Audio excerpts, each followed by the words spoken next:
দাদা কলা কত করে দিচ্ছেন? হ্যাঁ দিদি, কলা নেবেন? 5টা 20 টাকা।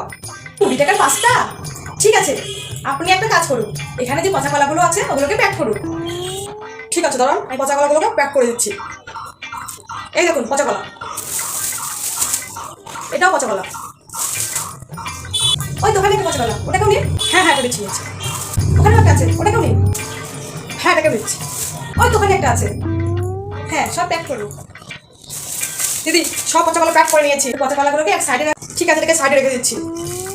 ভালো কলা আছে, ওখান থেকে আমাকে 5টা কলা দিন। কি মহিলা রে বাবা, এরকম মহিলা থাকলে তো আমার দোকানটা দুদিনে উঠে যাবে। ঠিক আছে ঠিক আছে, দাঁড়ান দিচ্ছি দিচ্ছি।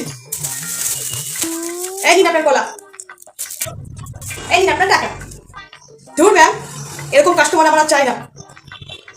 আমি ভাবলাম হয়তো পচা কলাগুলোই নিয়ে যাবে, যাই হোক একটা ভালো খরিদ্দার পেয়েছি যে পচা কলাগুলোকে নিয়ে যাচ্ছে। তা না, উল্টে আমাকেই ঠকিয়ে চলে গেল।